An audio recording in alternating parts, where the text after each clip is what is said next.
Hey guys, and welcome back to another episode of Food School Smarter, Stronger, Leaner podcast on a mission to inspire a world where food makes us better.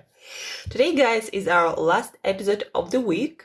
It's dedicated to athletic edge and a couple of more minerals that are crucial, that are essential for your performance as an athlete. But of course, these are also essential for your performance as a human being, just going around your life doing, whatever you need to be doing. So a couple of minerals that are also on the list of minerals and micronutrients that most of the people are deficient in. And the reason why people are deficient in those minerals, because we need a lot of them, and they come from foods that people these days do not like to eat too much, like vegetables or beans or whole foods in general. Yesterday I was talking to my mom about different whole foods and why people prefer processed foods to whole foods. And I just made this point that whole foods are a little bit more difficult. They require a little bit more work, not just with cooking, but also with chewing, with, eating it. When I have my meals, when I have my whole food meals with a lot of vegetables, meat and sometimes nuts and seeds, other things, it takes me around about 30 to 40 minutes to just chew it all properly. Whereas if you eat something processed, you can basically just kind of inhale it or melt it in your mouth. Plus, most of it does not require any work from your part. That's why people like them. It saves energy. It seems to be so easy. Whereas again, whole foods do require more work, but that's where all the nutrients are. All this processed shit, it destroys a lot of nutrients, eliminates them, refining those foods. And that's how people end up having a lot of calories, but not a lot of nutrients. And that's not a good combination to have. Today we are talking, guys, about potassium and magnesium. Potassium is the mineral that we need the most of, like literally the most. We need 4.5 or 4.7 according to the data that we have grams. So grams, it's not even in milligrams or micrograms, it's in grams. So 4.7 grams of potassium. If you sweat a lot, if you train a lot, you might need even more. So potassium, why do we need potassium at all, right?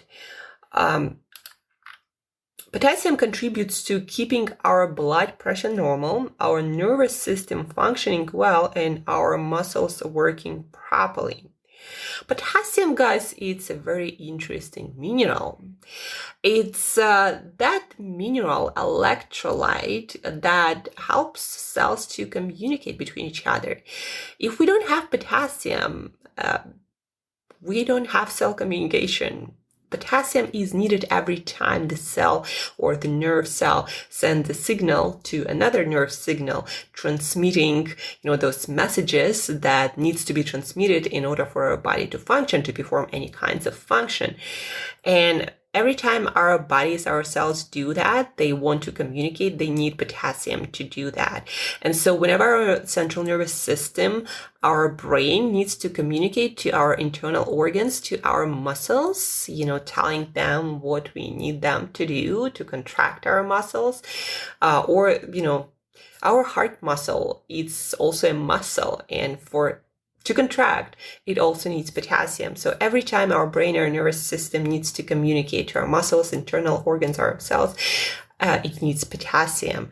And our digestive muscle, our stomach, also needs potassium to work properly. So as you can imagine, it's no coincidence that you can hear very often that if you have cramps, muscle cramps, that you need more potassium. It's not just about potassium, but that's why you need potassium, because it means that your muscles are trying to communicate, but they cannot do that effectively because there is not enough potassium and maybe some other minerals too.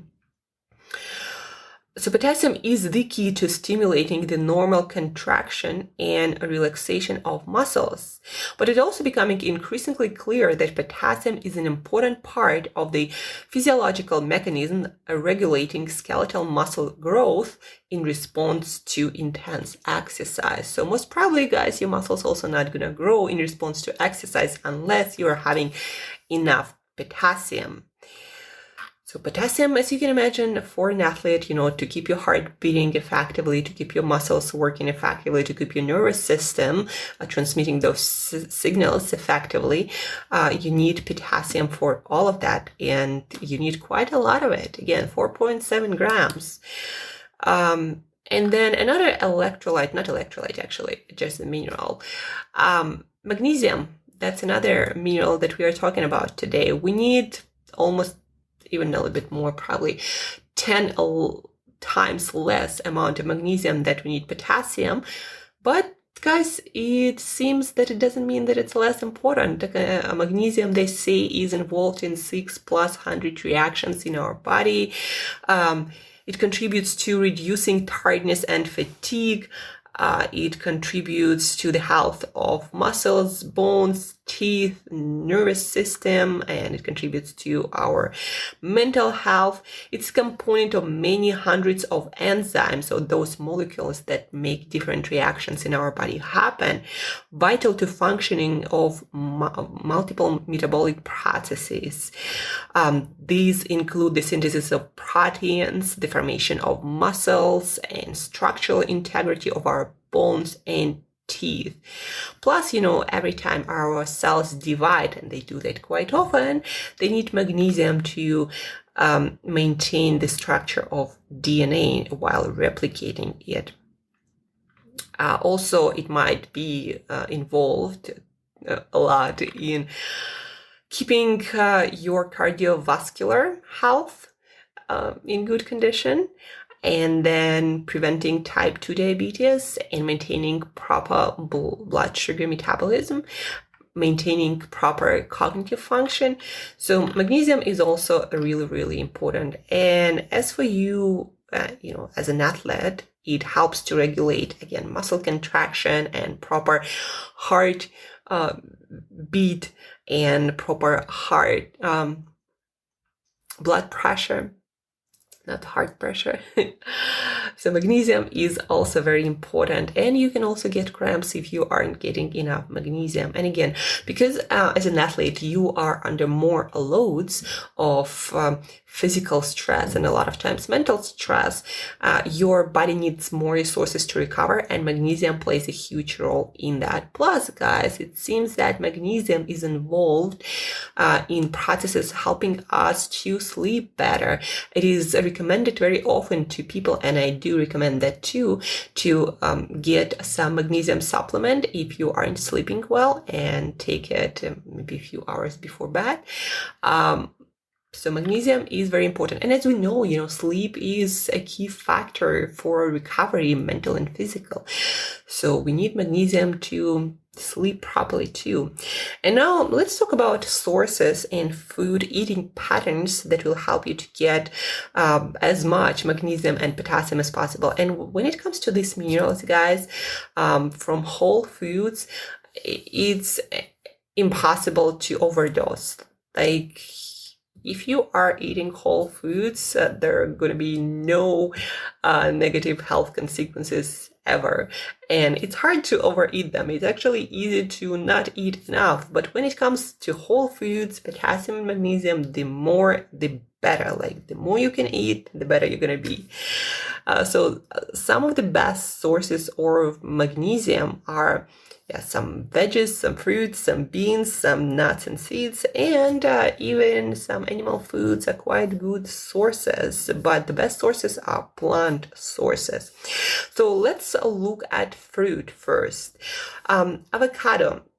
One medium to bigger avocado would have about 20% of your magnesium and your potassium. So in milligrams, of course, there's going to be more potassium than magnesium, but in percentages, daily percentages, one avocado will cover already about 20% of both. Now, when it comes to potassium and magnesium, one banana will give you about 7% of each, magnesium and potassium. So not such a big contributor, but still has quite some. When it comes to other fruit, apricots and plums would give you about 13% of potassium per 200 grams, or about 6.5 ounces. And when it comes to magnesium, guys, plums would not have much at all, but apricots would have, similar to bananas, about 7%. So those are the fruit that would have the most magnesium and potassium, and you would probably want to pay more attention to avocados. They are richer sources of both magnesium and potassium, plus fiber and really great monounsaturated fatty acids that seem to add healthy years to our life. Of course, on top of other healthy eating habits and lifestyle choices. Now, mushrooms, guys, button mushrooms, cremini, these mushrooms that don't add a lot of calories or carbohydrates or even taste, they do contain quite a good amount of potassium and also fiber that is beneficial for our gut. But when it comes to potassium, 200 grams of mushrooms would give us about 17% of potassium and about 7% of magnesium, taking into account that they have almost really very little calories and very little carbohydrates or fat or protein. And it might be worth it to consider them, adding them to your daily menu. That's what I do, actually. Every time I cook, I add mushrooms, at least 4 ounces of mushrooms. They also add a nice flavor when cooked. When it comes to potatoes, sweet potatoes, regular potatoes cooked, 200 grams, about 6.5 ounces, would give us about 16-17%, both sweet potatoes and regular potatoes, of potassium, 16-17%, and then 12% of magnesium. Now, there are a couple of other starchy root vegetables that are not that common, but they are much richer in potassium specifically, and richer in magnesium too.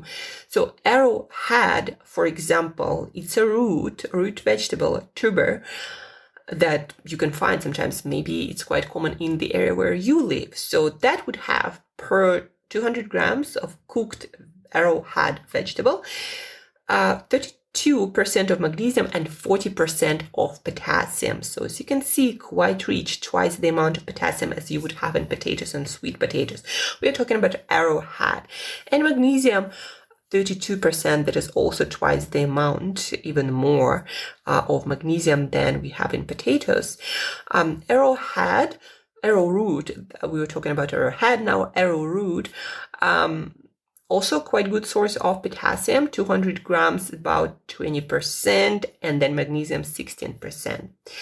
Now, guys, beans would have quite good amount of potassium and magnesium too, especially white beans or haricot beans, 100 grams, not cooked. So when you cook them, it's going to be more in grams.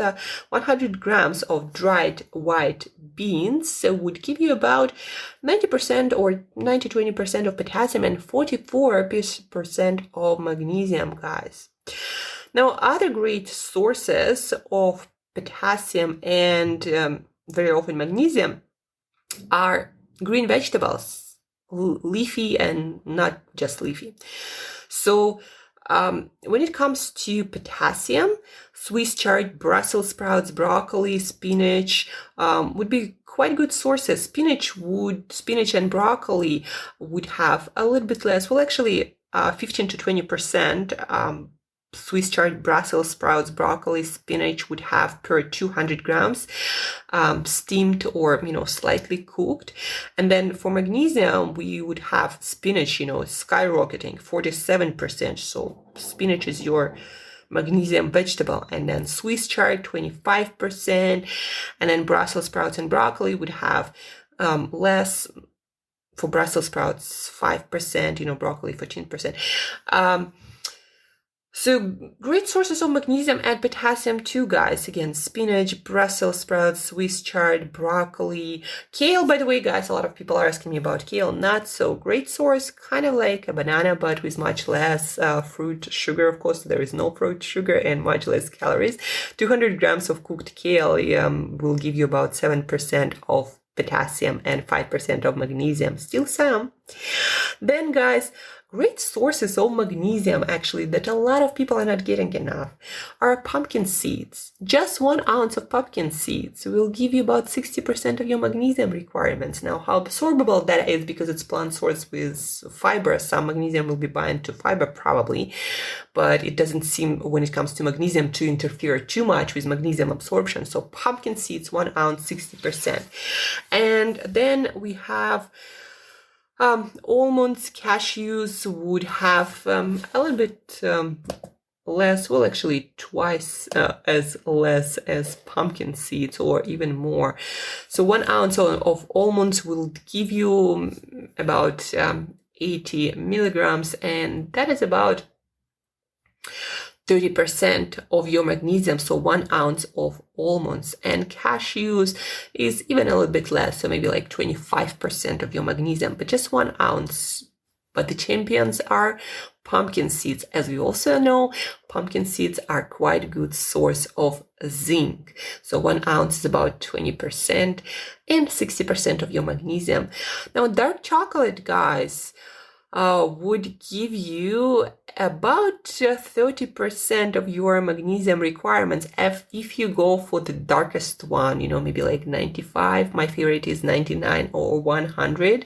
So 1 ounce of that will give you about 30% of your magnesium requirement. And when it comes to magnesium for nuts and seeds and chocolate, that's about it, guys. Now, animal products. Salmon, chicken, beef, even chicken liver is here too. So chicken and beef, average lean cuts would give us about, per 200 grams, 15-17% of actually magnesium and potassium. And then salmon, a little bit higher, 200 grams, 18% of potassium, about the same of magnesium. And then chicken liver would have about 12% of magnesium and potassium. So to sum it up, guys, vegetables, Swiss chard, Brussels sprouts, spinach, broccoli, are quite good sources of potassium. Then beans also, and magnesium, by the way. It so happens that usually in most of those vegetables, for example, and fruit, you would have more potassium and magnesium less, but still good amount. Vegetables and fruit, and also your beans, even though, when it comes to, for example, white beans, much better source of magnesium than potassium. Also, don't forget about arrowhead. That is a great source of magnesium and potassium. We have also sweet potatoes, mushrooms, banana, and especially avocado, apricots, and plums would also have quite good amount of potassium. Apricots would also have some magnesium. Then when it comes to animal foods, salmon especially higher in magnesium and potassium. Then chicken meat, beef meat, and chicken liver also is a good source. And pumpkin seeds for magnesium and also for additional zinc. Of course, dark chocolate for magnesium. I'm a huge fan of dark chocolate, guys. So I am getting my 30% of magnesium from dark chocolate. Also, don't forget, guys, that there are mineral waters rich in magnesium. My mineral water gives me twice the daily need per liter. So I'm getting quite a lot of magnesium there too. So I'm never worried really about my magnesium, but more about potassium. And the best eating pattern, the best way to eat your potassium is focus as much as possible on those whole foods. Now, not every day you're probably going to hit those 4.7%, but the more the better. And so that's why you want to be loading up on those vegetables, green, leafy, especially Swiss chard, especially spinach, Brussels sprouts, broccoli. If you eat potatoes and sweet potatoes, eat them. They are great sources. Not great, but good. Bananas, avocados specifically much higher in magnesium and potassium, especially. Mushrooms, don't forget to add mushrooms into your diet. Beans, salmon, chicken, beef, pumpkin seeds for magnesium, dark chocolate for magnesium. So just make sure, guys, that you are eating those foods on a daily basis. So maybe a banana after your workout, maybe an avocado in your salad, some spinach, Brussels sprouts, broccoli, Swiss chard, at least a pound a day of vegetables. My recommendations to everyone. I believe, closer to 2 pounds of vegetables, and that's why I'm always hitting my potassium. Potassium is, you need to eat those whole foods in bulk. My father always is worried that I'm eating too much vegetable. Like, it seems like it's a whole lot of vegetables. But when it comes to vegetables, guys, besides the potassium, there is at least like 80% of water. So in your stomach, that water is very quickly becoming water, hydrating you more, and then getting out of your system. And all you left is fiber, vitamins, minerals, and the potassium. So when it comes to vegetables, to your potassium, eat in bulk, and that will benefit your health on so many other levels, from hydration to vitamins and minerals to fiber. So let's repeat again. For your magnesium and potassium, you want to include on a regular basis avocados, bananas, apricots, plums, mushrooms, specifically button mushrooms. Not all of the mushrooms would have the same amount of potassium. Potatoes, sweet potatoes, if you have somewhere close to you, Arrowhead, rich in potassium and magnesium. Then vegetables as follows: Swiss chard, spinach, broccoli, Brussels sprouts, beans, also great source of magnesium and potassium, although different beans would have different amount. And when it comes to magnesium, also don't forget about pumpkin seeds, almonds, cashews, quite good amount per ounce, and dark chocolate. In animal foods, salmon is the richest. Then we have chicken, meat, beef, cuts, and chicken liver is a good source too. And so you try to include as much as vegetables, some fruit, especially after your workouts. That tends to help a lot with recovery. And add those animal foods, sometimes beef, sometimes chicken, sometimes salmon, chicken liver every Monday or so. And with all of these foods, you're also going to be getting a lot of minerals and vitamins that we talked about, B vitamins and zinc and iron. If you remember our episodes this week, we talked about zinc, we talked about iron, we talked about B vitamins, we talked about calcium and vitamin D. Those are, calcium and vitamin D are a little bit, specific when it comes to foods. But for iron, zinc, B vitamins, potassium, and magnesium, you basically need to create this pattern where you eat a lot of these vegetables, some fruit, and then the variety of these animal foods, and you're going to be hitting the majority of your nutrients, especially important for athletes. Then for calcium, of course, if you someone who is not drinking mineral water that is calcium rich, you want to be eating some canned seafood. If you are eating cheeses, that maybe some hard cheeses like Pecorino Romano or Parmigiano Reggiano, or maybe Swiss cheese, that with just 1.5 ounces or 40 grams will give you about 40% of your calcium requirements. And for vitamin D, you want to be eating, fatty fish, that is rich also, in omega-3 fatty acids that are important for athlete and for any human being.